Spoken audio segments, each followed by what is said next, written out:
Hey, welcome to session three of our parenting seminar, and we're doing a training continued. So we want to go through, we've got several, I think 15 discipline landmines, and we kind of touched on these a little bit last time, but we want to flesh them out and just reinforce them as well. So I'm going to start. We're going to take these in turn. So number one is forgetting what we've told our kids. Number one is forgetting what we've told our kids. This is a common thing for probably both of us. Yeah. But there's been times I've sent our kids to timeout, and then when I get them out, I'm like, I cannot remember what I sent them to timeout for. That can happen to all of us. But it's, we just got to work at really trying to remember, even writing it down, even what the offense is, writing it down, or talking about it, maybe even giving the reason why they're going to timeout, rather than just sending them to timeout, so that you've already talked about it. It's going to help you remember it. So. Yeah. Number two is giving a warning you aren't willing to follow through on. We must mean what we say. And again, that just goes back. We touched on that before in session 2, and that just goes back into building trust with your kids, so that they know that you're going to do what you say you're going to do, one way or the other. Yep. And number 3 is disciplining in anger or being authoritarian and controlling.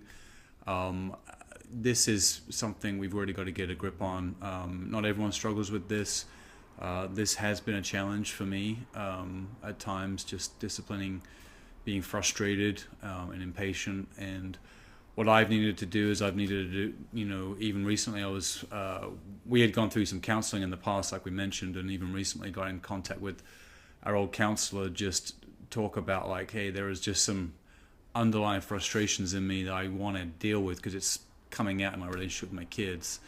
And so if that's something that is a tendency to do, to be too strong, anger, those kind of things, being snapping, and just being overbearing, there are issues in our heart. We've got to deal with that because that's really damaging to our kids. Our kids need consistent, firm, solid, parenting.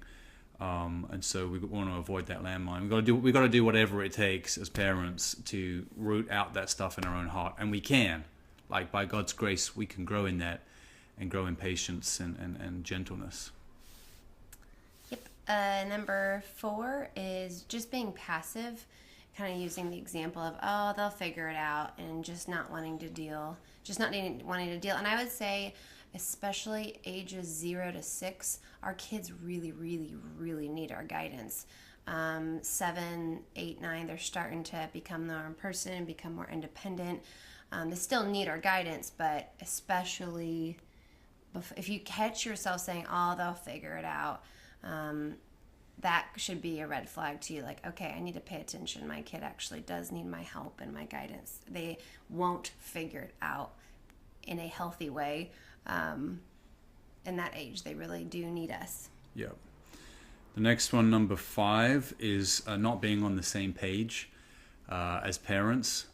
So obviously you don't have to contend with this if you're a single parent, but for married couples, the idea that kids can play one parent against the other parent. One parent says one thing, another parent says something else. So kids go to different parents, or one parent's strong, so then they go to comfort, to the other parent for comfort, and parents contradicting each other. And so this is up to us as parents to get on the same page. So if we're laying down the rules and laying down what we've the standards that we've set as a family, and they're having a hard time with that, the other parent, it's really disruptive and unhelpful for the child if the other parent is kind of coddling them and comforting them in an unhelpful way, because the kid actually, they need to know we love them, but they need to see that both parents are united together, are in agreement.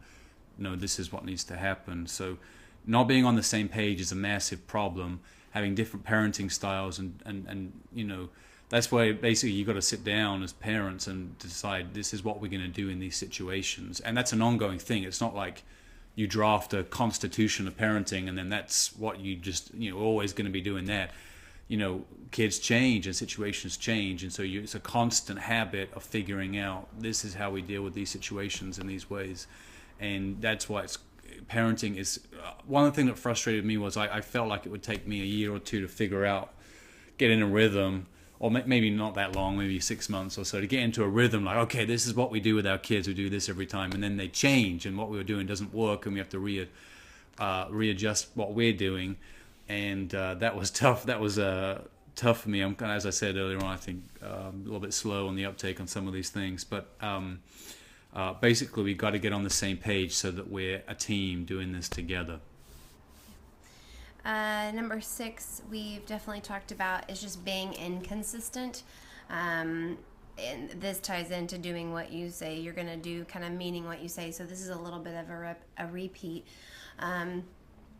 But yeah, so for example, we told you the stories about Jones throwing fits and me having to say to him, if you throw a fit, we're going to leave.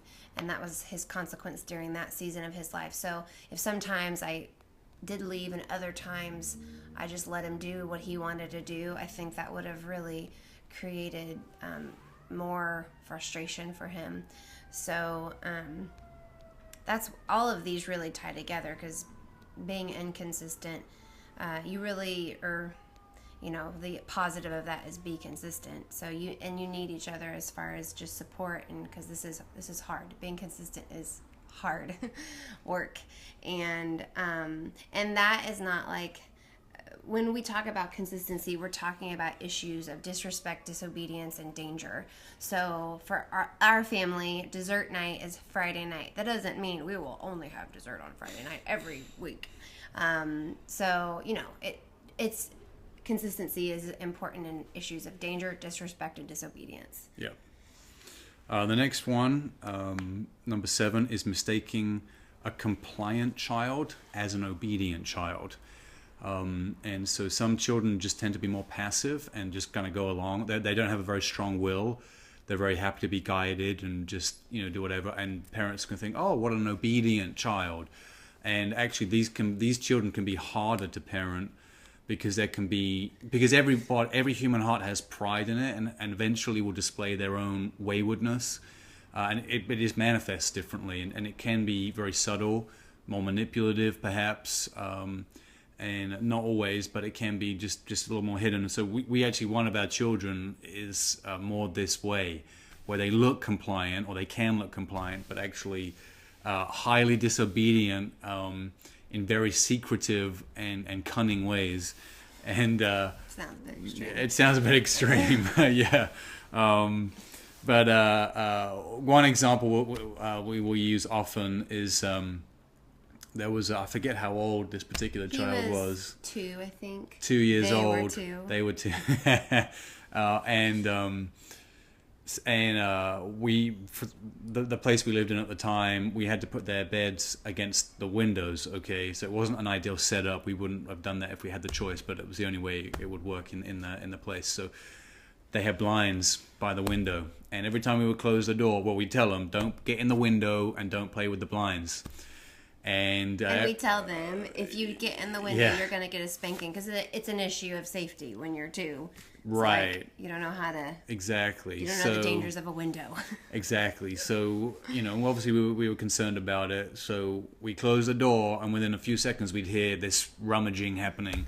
And we'd open the door, and this particular child would immediately be caught with their hand in the blind, playing with the blind, and immediately start crying because or be in the window, or have climbed into the window, yes, into the ledge, and so immediate consequence. That's being consistent. So this happened for, was it 2 or 3 months? It was every night for 3 months. Every night for 3 months, this child would do exactly the same thing, and we would just stand outside the door. And we would listen, and we'd hear this playing in the blind. We'd open the door, wah! They start crying again because they knew they got caught, and.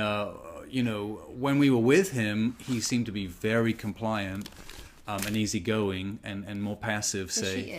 Which he is. Which he is that way, but behind closed doors, once they were by themselves, then this came out, and so we had to be very consistent. And then there came a night after 3 months where we were like, all of a sudden, we were like, oh, he didn't do it. He didn't do it anymore. And that was a really important test of our parenting. And that's one victory we can say, I think, that we felt like we really worked as a team on, and we were consistent on. There's other things we failed at. But the mistake there is confusing a compliant child with an obedient child, and not looking for deeper things in their heart that need to be addressed. Another pitfall is number 8 is choices versus obeying. There's a cultural philosophy of giving choices, which is okay, but learning to obey must come first. So, and I would say this would really be true for ages 3 and under for sure, the really little ones. In our society, there is a big push on, well, if you give a child choices, then they'll obey, or they are a fully valued human being, which is true. So they need the same choices as an adult or someone older, and that's really unhelpful for ages, I would say even 4 and under, 5 and under. That the most important thing when you're 5 and under is to learn to obey, and that's because it keeps you safe. And if you can learn to obey, then you can learn responsibility. Those two are directly tied together. So obviously choices are not wrong, but if it comes to an issue of obedience, I would really consider what you're saying. So one of our kiddos, he would always fight me when it was time to go anywhere. He just wanted to play. And so a good friend said, why don't you just give him a choice? And I kind of applied that to obeying. So okay, it's not an option if you want to put your coat on. You have to put your coat on. So I would say to him, it's time to put your coat on. And then he'd be like, ah! We're going to put your coat on. Which arm do you want to put in first? This one or this one? And so those, I don't know if that makes sense, but it's they must obey, and the choice can be slight, but you can't, you're 2, you're going to put on a coat if I say you're going to put on a coat. Yeah. So. And there are battles to choose. There are things Yes. that are really matter that they need to, in terms of what Heather was talking about, danger, disrespect, these types of things. Those things really matter. You've got to learn to obey in those situations. But there are other things that are secondary, and you've got to sometimes pick your battles, and other things that you can just give them a choice on, because it just, in the end, doesn't matter that much. Yeah. Did you you finished Yeah. your thoughts on that? Okay. Number 9, discipline landmines is, as parents, not apologizing for making mistakes. This is, again, just comes down to our own pride and our own unwillingness to admit our weaknesses and faults. The wonderful thing about children is they're so forgiving and so gracious. And every time we've apologized to our kids and we've said, you know what, I'm sorry that I said it that way. I was feeling frustrated and I should have been kinder with the way I spoke to you. We still, if we were right, we'll still say what I said was right, but the way I said it was wrong. If there are times when we've actually been wrong about what we said, then saying, I made a mistake. I didn't realize something. I'm really sorry. Would you forgive me? It's humbling, but it's good for our hearts, and it actually brings us closer to our children. Yeah. So we've got to be willing. We've got to be willing to swallow our pride on that and admit mistakes when they happen. And that doesn't damage our kids at all. That actually helps our children. It gives them a lot of security, gives them a lot of comfort. And our kids have never, I don't think they've actually kind of used that against us or to question our authority. That's never been an issue. So that's that one. Yep. Number 10. Number 10. You're just saying this to choose your battles. Again, really, if something's not right or wrong, or if something doesn't fall under the category of danger, disobedience, or disrespect, I would, if your kiddo wants to do something and you just don't want them to, but it's for no good reason, not that you just succumb to that, but you could kind of say, okay, is this something I can be flexible on? So one example for us is Paisley loves to wear her dresses to bed instead of her pajamas. And as soon as she could start articulating, she would say, can I wear this to bed? And at first I was like, oh, I don't know how I feel about that. And then I was just like, you know what? It's really no big deal. It's made out of the same material as your pajamas. And so that's something, obviously that's not for everyone. That's just an example for our own lives. That wouldn't be my choice. But again, I had to realize, like, actually it doesn't matter. So we kind of worked out that that's... And she doesn't do that every fine. night, but that's just something, if she asks, that can happen. most of the time I'm like, yeah, that's fine. It's no big deal. Yeah, and it's important to realize that's not a right or wrong thing. Yeah. Okay, number 11, telling our children what to do versus asking them what to do. So if we ask our child, would you do this? And they don't do it, we can't say, I asked you and you disobeyed, because actually they didn't disobey. We asked them to do it. It kind of can lead to some kind of dishonest answers and behavior in our kids. So we want to be very clear. This is a landmine to fall that I've fallen into. This is I start asking them, and rather than giving them clear instruction, I want you to do this now, and not taking on that full authority that I have. Number 12, the repeat pit. And both of us are very, very guilty of this. It's that many times we say, I have told you, and I've told you, and I've told you not to do that. If you when Matt and I catch ourselves doing that, it's a red flag to say, okay, you got to change what you're doing, because so many children, I would say under the age of 8 or 9, need a consequence. I know ours do. It doesn't do any good telling, and you can tell them till you're blue in the face, and they need telling. Kids doesn't, because they'll learn how many times you'll tell them something. Okay, I can get away with such and such because my mom's going to repeat herself 5 times before she actually does something about it. So they're really, kids are really, really smart. So watch out. I have to watch out for the repeat pit. So if you find yourself getting frustrated, when I am getting frustrated because I've told my kids something, it's really on me, because I haven't done my part in giving them a consequence when they've disobeyed. So yeah, and I think we said this last time, but really kids need one instruction, and if they don't do it the first time, then it's not you don't give a second chance, a warning. It's like our kids need to know from the first time that's what we meant, and so it's either what did I say, or now you need a consequence immediately, rather than just repeating. The number 13 is this is a big mistake, is not taking these things to prayer, and our kids need us to pray over them. And at different times our kids have been dealing with different things. We've even made a habit of going into their room at night. Once we'll pray for them and put them down to bed, but once they're asleep, before then we go to bed, we'll go into their room and just stand by their bed together and just pray quietly, or just in our hearts, just pray for them in their room, and just ask God to change them, ask God to change their heart, ask that their hearts would soften, that they would heed our leadership in their lives, and especially if a kid's having trouble sleeping, for example, or having nightmares or something like that, that's a great time to use this as well, just to consistently each day just pray over them. Number 14 is not asking for input and following through. So it's really important. No one is a good natural parent. We all need each other. None of us know what we're doing. So the first thing is to not ask for help. Please ask for help.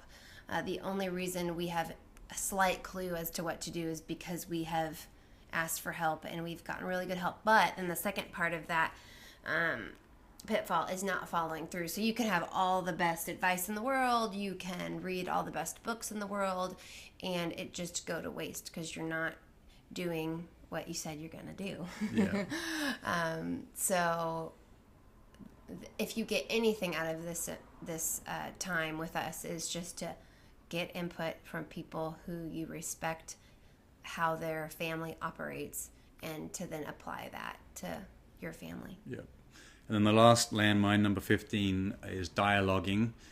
and this is getting sucked into conversations and trying to reason with children. There are times as children get older. This is about young children specifically, because as children get older, they do, if they can understand the principle or a reason behind something, it actually is training them and equipping them to then not just obey in that context, but to understand a broader application to how to live out their lives. But when kids are little, they have no ability to rationale and have logic. So getting into this constant dialogue with young kids is very fruitless, and it's a big parenting landmine. So these aren't discussions to be having. We as parents, we dialogue with each other how to deal with it, but when they're a little kid, they need to be following clear direction from us. I'm going to add another landmine, dun dun dun. And we just got done reading a book that's ages 8 to 12, and we're kind of in a new season of parenting. It feels like our boys are 8 and 9, and there's a drastic change that happens. It's really fun. We're really enjoying them. But I think one of the things that we're learning from this book is a big pitfall is to continue treating them when they're 8, 9, and 10, like you did when they were 3, 4, and 5. So making that transition is really important. Yeah. So we're learning about that now.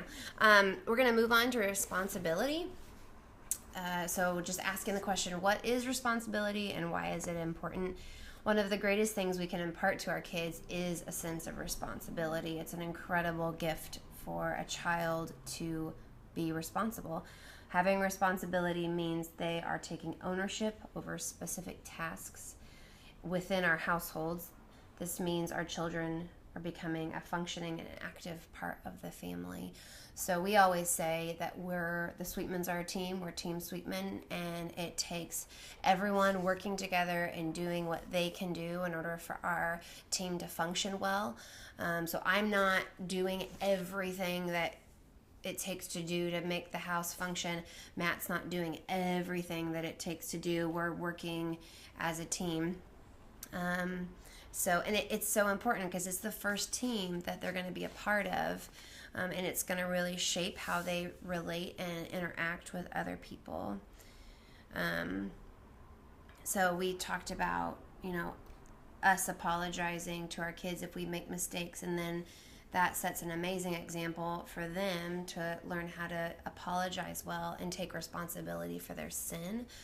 And I would say that with sharing responsibility, if you are a perfectionist in any way or like to have a sense of control over your home, you are really going to have to release that. So it's way more important for your child to learn how to make a sandwich and there be a mess all over the counter and them do a poor job clearing that away than for you to always make their sandwich and then when you're still doing it when they're older. So, or how to make eggs, or how to make a bowl of oatmeal, or how to take out the trash. We can get used to liking things done in a particular way, and then because we like that, actually sacrifice giving our children responsibility. And so it does take some release of control on our part. But if they make a mess, then it's a good opportunity for them to practice being responsible and cleaning up their messes. Yep. So under this category of responsibility, I want to talk about kind of actually what holds us back from giving our kids responsibility.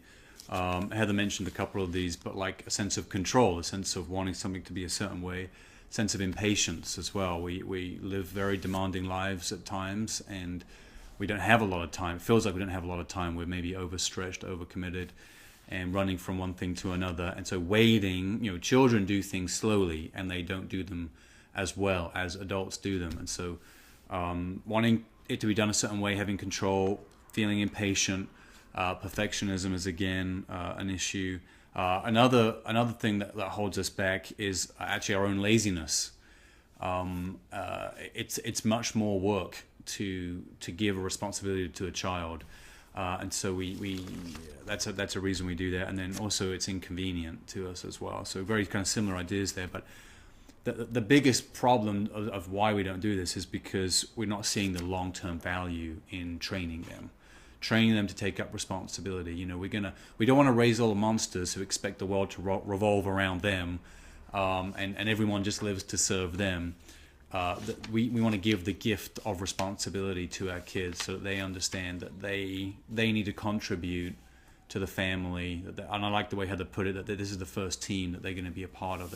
They realize to be a mature, functioning person in the world and to work towards the purposes of God's kingdom in the world, I need to actually be an active participant and play my part in the broader scheme of things. And so if we don't have that long-term value, then we don't have any really motivation to train our kids to be responsible. And so we want to have the long-term vision that we want them to be, you know, to stick to their commitments. If we said this is a responsibility you're going to have, we want to hold them to it. So they learn from a young age, I'm going to stick to it. They learn how to work well with others. So that's a great reason to have a sibling, is to learn that. We want them to learn to be good roommates. If you've ever had a bad roommate, let this motivate you to train your kids to be good roommates.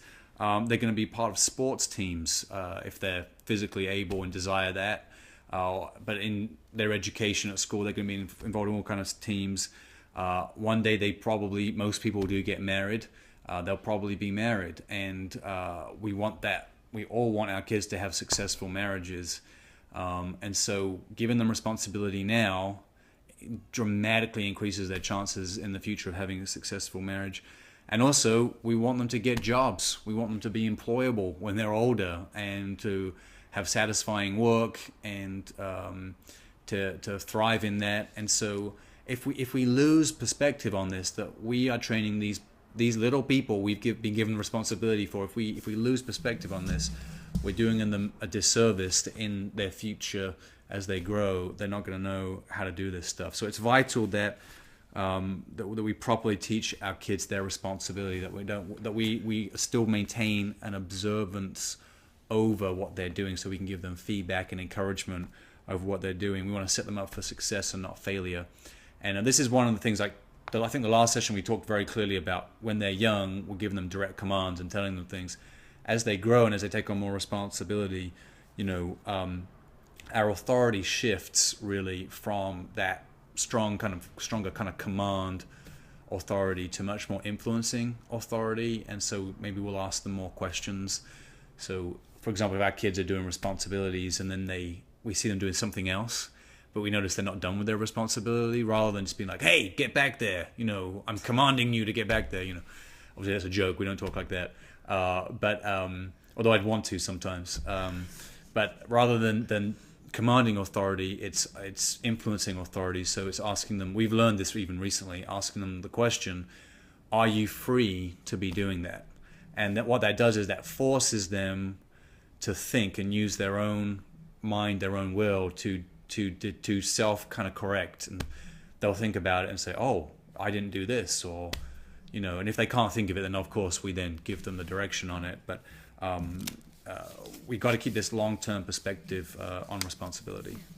Just a little disclaimer, because we've been talking about speaking directly, and we're not in our house. We're not like, "Go make your bed, go do this, go do that, go do this." It's just clear direction. Take your blanket to your room. Yes. Take your dish to the sink. It's not like, "Hey, in 5 minutes, you might want to think about doing this." This is the directive. And again, we're talking about ages 6 and under, 7 and under, speaking directly and clearly. Yeah. Not barking orders. All right, we're going to go to age-appropriate tasks. It would be a big deal to do all of these, so you can pick and choose ones that fit your kiddos and that are seasonal as well. So we find that when our kids are in school, there's just less time. Like, you just need to make your bed and pick up your dishes and load the dishwasher, but you're not going to do 18 things in a day. So I'm going to do the preschoolers so 3s and 4s can straighten a bed, not perfectly, mind you, just straighten a bed. So pull the corners of your blanket. Number 2, pick up and put away toys. Number 3, keep his or her room orderly. And by orderly, it's a very low expectation. Like, here's 3 buckets. All the toys go in this bucket. All the books go in this bucket. Organized. Number 4, feed the pets. Number 5, rinse fruit and vegetables. Number 6, separate dark laundry from light laundry. Number 7, empty pockets. Number 8, match clean socks. And number 9, sweep the deck. Although I don't think any of our kids could have swept the deck at 3 and 4 years old. So depends how small the broom is. I guess if you have a kid-sized broom, it might have been easier, but we never did. We only had a big broom, and it's still difficult for them to sweep. Yeah. In a proper sweeping mode. Yeah. So the next list is for elementary age. They can do everything that Heather just mentioned, but then also these additional things. So number 1, they can set and clear a table, and obviously it depends on if things are breakable, those what you're comfortable with. But number 2, they can do the dishes. Number 3, they can unload the dishwasher. Number Game 4, changer. yeah, it's great. It's great to get kids doing this stuff. Number 4, they can dust the furniture. Number 5, they can help put away groceries. Number 6, they can prepare and pack their own school lunch. Number 7, they can empty waste baskets. Number 8, they can take out the trash. Obviously, again, it depends, how big things are. We have to use wisdom with these things, but they can be involved in these processes at the very least. Number 9, they can clean the bathroom sink and counters. Number 10, they can clean a toilet. Number 11, they can water the garden. Number 12, they can rake, jump in, and bag leaves. So having a little bit of kid fun with that. And then number 13, they can help shovel snow as well. Now they're not going to necessarily do all these tasks by themselves, but these are things they can be involved in. Some of them they can do by themselves, but kids can do so much more than we give them credit for. And actually, they can learn to enjoy these things at a young age. Yep, it's true. So a junior high schooler, 7th and 8th grade, can do everything we just said and start dinner. Number 2, clean the refrigerator. Number 3, wash and vacuum floors. Number 5, polish furniture. Number 4, polish furniture. Number 5, wash windows and mirrors. Number 6, clean the bathroom. Number 7, change a diaper. Number 8, change the sheets. Number 9, mow a lawn. Number 10, weed a garden. And number 11, wash a car. And then the last list is for high school age. Obviously, they can do everything else that was just mentioned. A few other little things. They can iron clothes, if you iron clothes. We don't iron that much. But if you do, they can do that. Secondly, they can cook dinner. And then basically, the third one is they can do anything you can do. With enough practice and guidance and help, they can do it as well. And so the homework, we have a question for as a parent or parents to discuss, to think about, is what specific responsibilities do we need to implement now, right now? Even just picking one, but probably picking more. That's the assignment. And then lastly, and you can pitch in with this as well if you want, but lastly, I want to talk about, from a very young age, training our kids and talking to our kids about money. Money is something that trips up a lot of people. A lot of people have, a lot of marriages are in trouble because finances are a big point of stress for people. And it's imperative that we teach our kids to be responsible with this. So there's a few basic questions that we do as parents. We kind of ask them and talk to them and initiate these kind of conversations with them. But the first big question I ask our kids on a pretty somewhat frequent basis, I'll just ask them, like, kids, where do you get money from? How do you get money? And obviously the answer I'm looking for, which they now know after having gone through this several times, is work. That's how you get money. You get money through work. Okay, that's very kingdom. This idea of work and reward. And even God even gives us, obviously salvation is a free gift to us, but like there's eternal rewards based on our good works, right? So it's a very kingdom thing that we get rewarded for what we do. And so they'll there are other ways to get money that we'll talk about, like, hey, someone might give you money for your birthday, but well, is that a lot of money? No. Will you get money for your birthday when you're older? No. Or maybe a little bit, but you can't count on that. So someone might give you, but people might give you money at other times. These are all ways you might win money, and I talk about the dangers. Obviously, people winning lots of money. Most studies show that people who win large sums of money, it kind of ruins their lives. So I have all these kind of conversations with my kids and with our kids, and even saying, kids like saying, can you steal money? And say, yeah, you can, but that's obviously immoral. That's wrong. We don't ever do that. So the way we get money, we've got to get a job. That's what you've got to get a job. And then we have all kind of conversations about what kind of work can you do, and then get some thinking about that. And then once that's kind of the first thing I do. And then where do you get money from? And then secondly, and obviously understanding that God is the one that gives us the ability to work, and then money ultimately comes from Him. But tying it into through the activity they do. But then the second thing that we'll ask them is what are the three things you do with money? Once you have it, what are the three things you do? And I'm looking for three specific answers in a specific order when we ask this question. And our kids know this now, but it's the first thing you do is give. The second thing you do is save. And the third thing you do is spend. Now, you may have a slightly different way you go about talking. This is something we've come up with. But something like this is a very important conversation to have with kids from a very young age, talking about their money. And so in terms of giving, we give to God. And how do we give to God? Well, we give to church ministry, and we give to the poor and needy. And obviously sometimes we give to the poor and needy through church ministry. There are different ways to do that.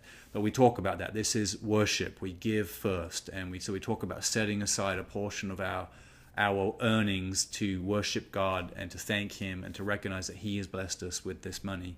And the second thing is we save. So we talk about, well, what's important to save for? And basically we save for future needs that we can't afford right now. That's basically what we save for. So we have conversations about things. And obviously most kids want to buy toys, and so we talk about, do we need those things? What might be something really valuable you could save up for down the road? Obviously we still, like, the biggest thing our kids even save up for right now is still toys. They're still obviously pretty young. But we talk about saving for important things. And then thirdly, spend. So give, save, spend. So we talk about, what do you spend money on? Well, the first thing you spend money on is what you need.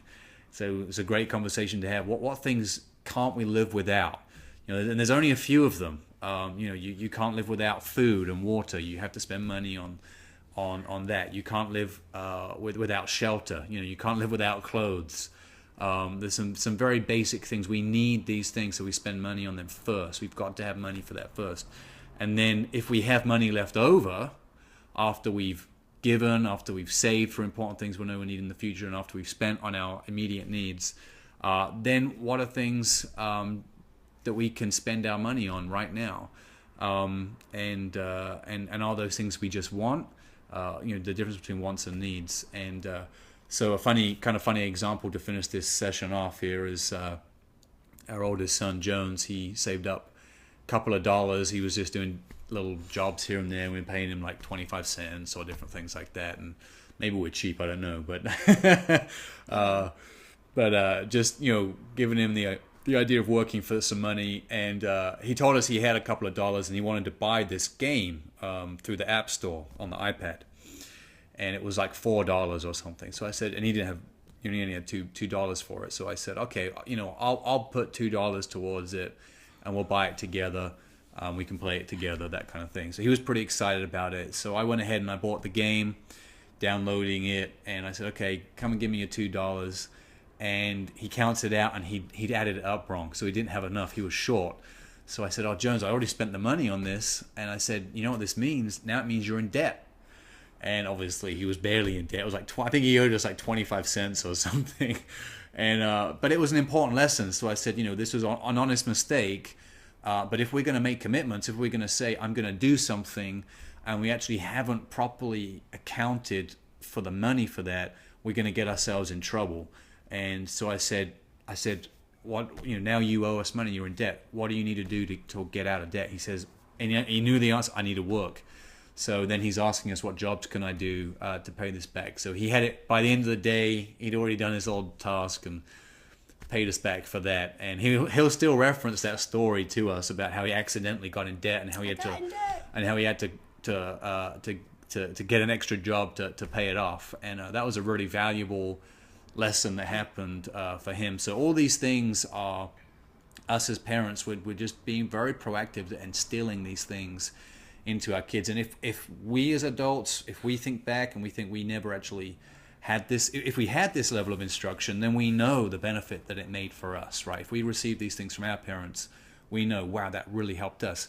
But think about it, if you didn't really have much of this instruction, and maybe even now, these are still areas that are difficult for us as adults because they weren't instilled in us as children, how much greater then is it the responsibility for us to instill these things in our kids so that they won't have to go through the things, the heartache and the difficulty and the poor decision making that we've gone through. We can equip them and actually, you know what, they can live a really God-honoring, God-glorifying life just by instilling some of these basic principles and things into them. So that's session 3. You have anything to add to that? Nope.